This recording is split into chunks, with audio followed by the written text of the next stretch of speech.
हमारे राष्ट्र की सीमाओं पर यदि विदेशी ताकतें आंख उठाकर देखने की जरूरत करती हैं, तो हमारे अंदर का नेशनल प्राइड, राष्ट्रीय स्वाभिमान का भाव ये जाग उठता है और हम अपना सब कुछ न्यौछावर कर देने के लिए तैयार हो जाते हैं।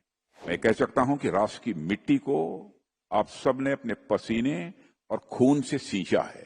1965 का वार सिर्फ एक छोटा मोटा यह वार नहीं था, बल्कि यह भारत की ताकत की एक परीक्षा थी। हमारे दुश्मन यह जानते नहीं थे कि भारत की मिट्टी में पला हर जवान इस भावना के साथ पला होता है, इस भावना के साथ बढ़ा होता है, चाहे कुछ भी हो जाए, लेकिन इस देश की सॉवरेनिटी और इस देश की इंटीग्रिटी पर वो किसी भी सूरत में आंच नहीं आने देगा। गोलियों की गड़गड़ाहट और अपने साथियों को खो देने जैसी भावनाओं को वही समझ सकता है जिसने इसे जिया हो। Bravery is not about the size of the weapon, it is about the size of the heart. किसी भी राष्ट्र का वास्तविक भाग्य उनके खेतों में, उनके कारखानों में, प्रयोगशालाओं में और रणभूमि में बहाए गए पसीने से बनता है। जीत अब हमारे लिए कोई एक्सेप्शन नहीं रही है, जीत हमारी आदत बन चुकी है। मैं तो जब नामबिहार साहब को, वेदी जी को मैं सुन रहा था तो मैं तो बहुत ही थ्रिल्ड महसूस कर रहा था। और आप सब लोग जो सामने बैठे हुए हैं, मैं सोच रहा था कि क्या परमात्मा ने आपके अंदर जज्बा दे रखा था कि आपने भारत माता के मस्तक को झुकने नहीं दिया। मैं एक बार शीश झुकाकर आप सभी का अभिनंदन करता हूं।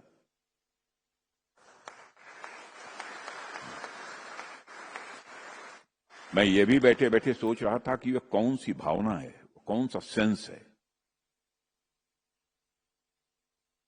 जो कि अपना सर्वस्व न्यौछावर कर देने की आपको प्रेरणा देता है, आपको इंस्पिरेशन देता है। मैं बैठे बैठे इसी नतीजे पर पहुंचा, एक सेंस ऑफ प्राइड, स्वाभिमान की भावना। और मैं समझता हूं कि इंसान की सबसे प्रबल, सबसे बड़ी और सबसे मजबूत यदि भावना कोई होती है तो स्वाभिमान की भावना होती है, सेंस ऑफ प्राइड। और ये सेंस ऑफ प्राइड व्यक्तिगत भी होती है। हमें यदि कोई अब शब्दों का प्रयोग कर दे, हमारा सेंस ऑफ प्राइड जाग उठता है और उससे हम दो दो हाथ करने के लिए तैयार हो जाते हैं।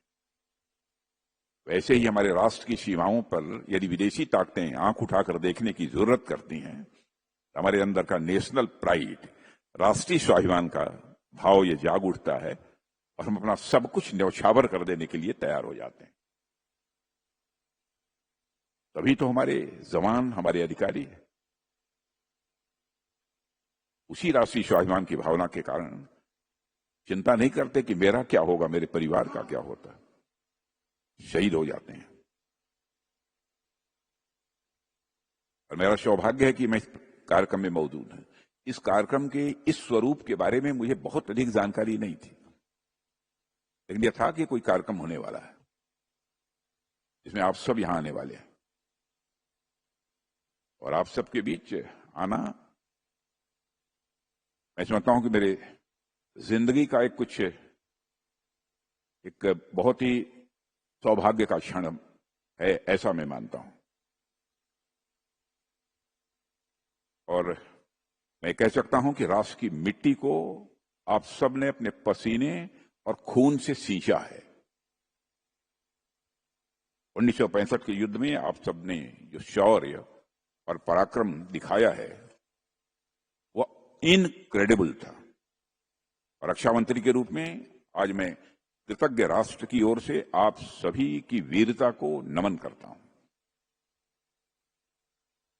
1965 का वार सिर्फ एक छोटा मोटा यह वार नहीं था, बल्कि यह भारत की ताकत की एक परीक्षा थी।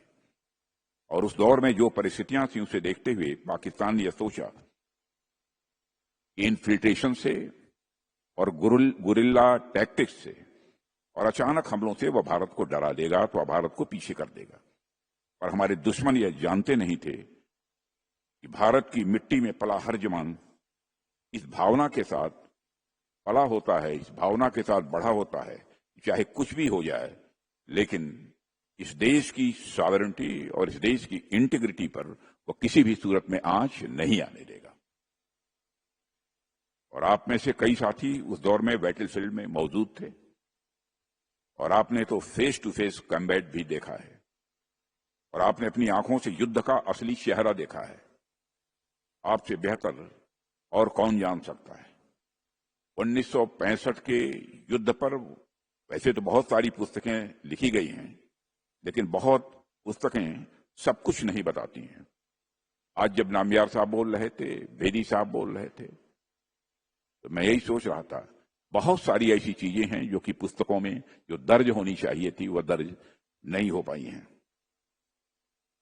बैटल फील्ड की बिताई गई रातें, तोपों की आवाज, गोलियों की गड़गड़ाहट और अपने साथियों को खो देने जैसी भावनाओं को वही समझ सकता है जिसने इसे जिया हो, आप जैसे लोग। और मैं जब भी कभी भी आप में से किसी से भी मैं मिलता हूं, बातचीत करता हूं, तो मुझे आपकी आंखों में वह सारी भावनाएं और वह गर्व एक साथ दिखाई देता है। मैं आपकी आंखों में देखकर वीर गति जिन हमारे अधिकारियों ने, जवानों ने प्राप्त की है, उनकी स्मृति को, उनकी याद को मैं नमन करता हूं। 1965 का युद्ध हमारे लिए आसान नहीं था।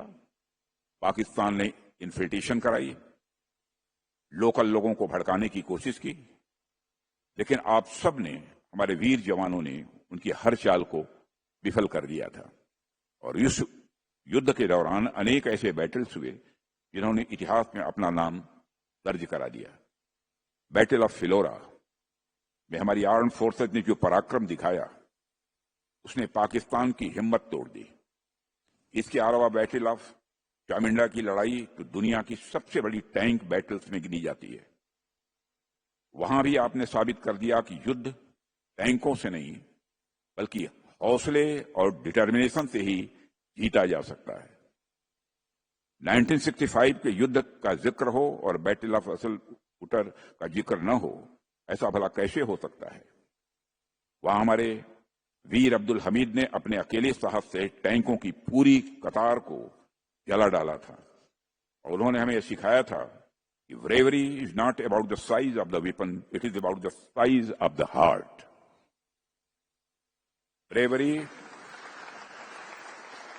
Bravery is not about the size of the weapon, but it is about the size of the heart. वह पल हर भारतीय के सीने को गर्व से चौड़ा कर देता है। मेरे सम्मानित वेटरन्स, उनकी वीरता हमें सिखाती है कि कठिन से कठिन परिस्थितियों में साहस, संयम और देशभक्ति का संगम असंभव को भी संभव बना देता है। जब हम आप सभी सैनिकों के अदम्य शौर्य और बलिदान की यहां पर खड़े होकर चर्चा कर रहे हैं, तो हमें उस दौर के पॉलिटिकल विल और नेतृत्व को भी मैं भूलना नहीं चाहता। कोई भी युद्ध केवल बैटल फील्ड में ही नहीं लड़ा जाता, बल्कि युद्ध में जो विजय मिलती है वह पूरे राष्ट्र एक सामूहिक संकल्प का वह परिणाम होती है। 1965 के उस कठिन समय में जब चारों ओर अनिश्चितता और चुनौतियां थीं, तब श्री लाल बहादुर शास्त्री जी की दृढ़ इच्छा शक्ति वाले नेतृत्व ने देश में उन चुनौतियों का सामना किया।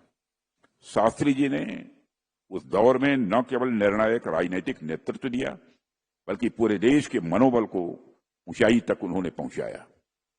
उन्होंने एक ऐसा नारा दिया जो आज भी हमारे हृदय में गूंजता है, जय जवान जय किसान।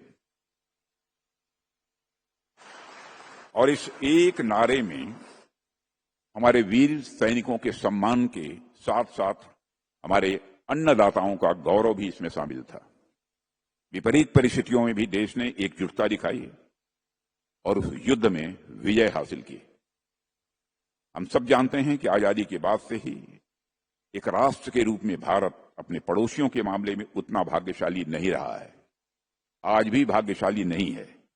हमेशा हमारे समक्ष किसी न किसी तरह की चुनौतियां आई हैं, लेकिन हम भारतवासियों की यह विशेषता है कि हम इन चुनौतियों को प्रारब्ध मानकर नहीं बैठ गए।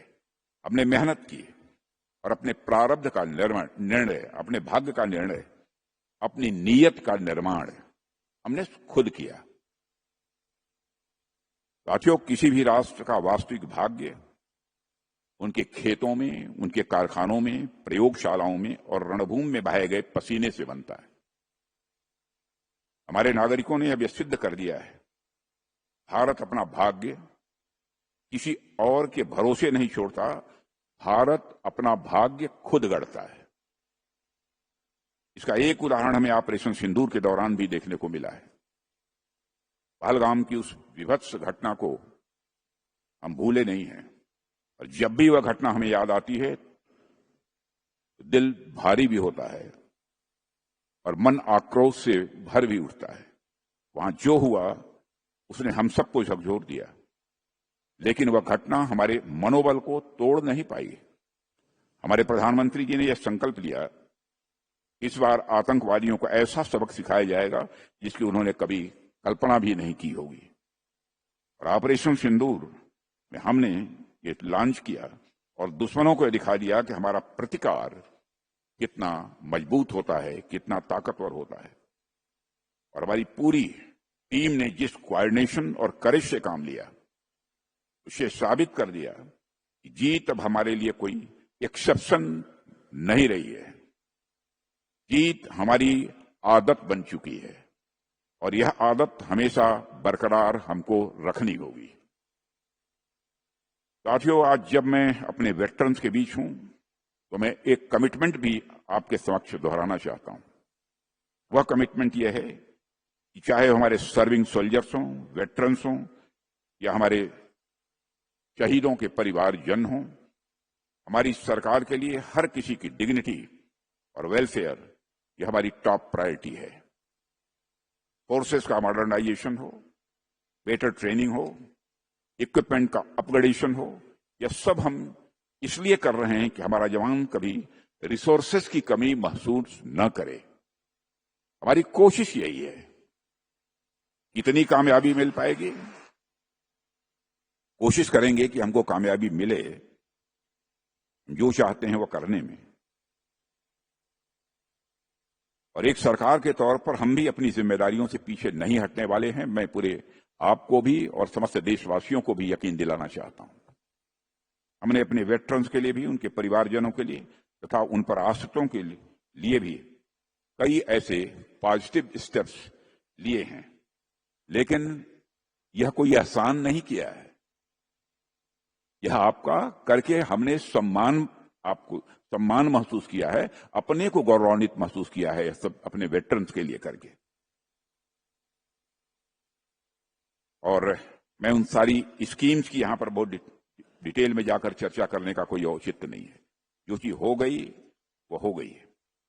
और आज के अवसर पर मैं पुनः आप सबके प्रति हृदय से सम्मान व्यक्त करते हुए परमात्मा से यही प्रार्थना करता हूं तो हमें इतनी शक्ति दे, इतना सामर्थ्य दे कि हम आप सबके लिए, अपने बलिदानियों के लिए कुछ न कुछ जब भी आवश्यकता हो करते रहें, और करते रहने का यह जज्बा मेरे अंदर सदैव बना रहे।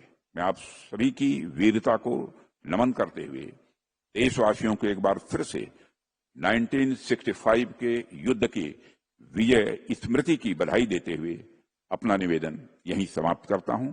आप सबको बहुत बहुत धन्यवाद।